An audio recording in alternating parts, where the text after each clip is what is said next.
It has sold millions of copies, is perhaps the greatest novel in the science fiction canon, and Star Wars wouldn't have existed without it.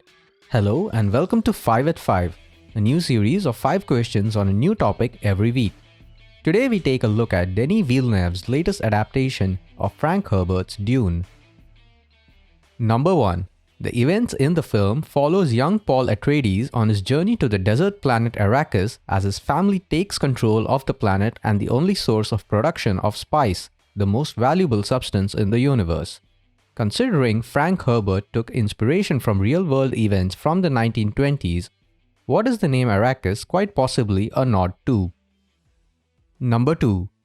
Hans Zimmer, who composed the score for Dune, turned down which other film because Dune was one of his favorite childhood books? Number 3. Before the House of Atreides embarks on their trip to the planet Dune, Paul is confronted by Reverend Mother Gaius Helen Mohem, who insists on testing him. In Paul's quarters, she produces a box and tells Paul to insert his hand. What does she say he will find in the box? Number 4. Which 1973 song was used in the film's trailer, making it the closest association between the band and the movie franchise after the band's previous association with the Dune film by Chilean director Alejandro Jodorowsky failed to materialize? And number 5. The Fremen tribes of Dune, by virtue of living on a desert planet, are understandably a people whose most valuable commodity is water itself. What act is therefore considered the highest form of respect by a Fremen? Alright, so those were the 5 questions. If you wish, you may pause this video and take some time to work them out. And if you are ready, here are the answers. Question 1. I'd asked you, what is the name Arrakis quite possibly a nod to? It has been argued that Frank Herbert was inspired by the rush for oil in the 1920s when a consortium of Western companies established a monopoly after a large-scale expedition was sent to search for oil in Iraq. Ever since World War I, oil has been popping throughout the Middle East. However, it was only after 1927 that a massive supply of the stuff was found. Refineries were built to harvest the oil and in turn distribute it to the world powers. Herbert's Dune draws heavily from these events, with spice being an allegory for oil and Arrakis for Iraq. Question 2. Which film did Hans Zimmer turn down to be a part of Dune?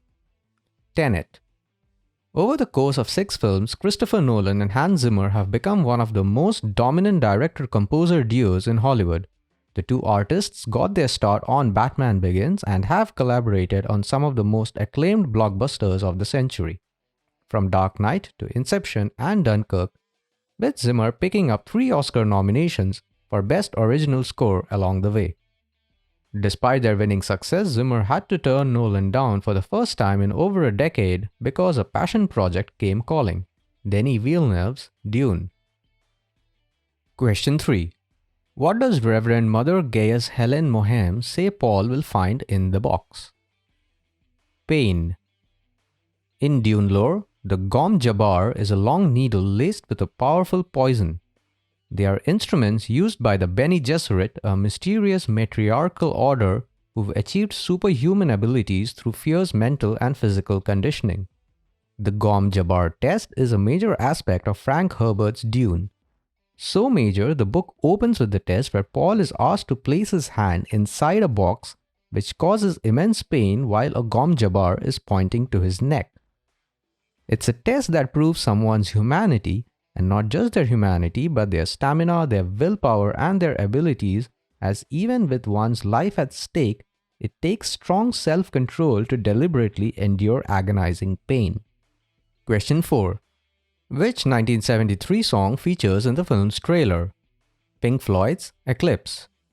The English band were originally set to provide music for Alejandro Jodorowsky's Dune in the 70s before the project fell through, which is why the Dune trailer represents a full circle moment for the relationship between Frank Herbert's science fiction novel and Pink Floyd.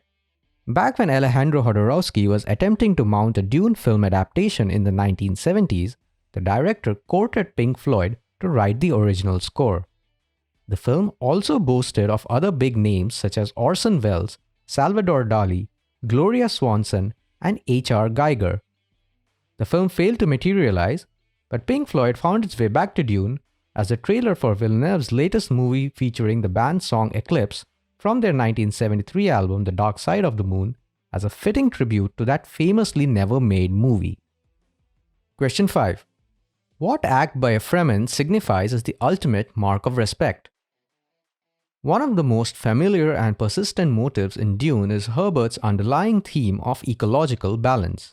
Although spice is stated as the most valuable commodity in the universe, it is water which the Fremen are obsessed with, as it is vital for their survival on the desert planet.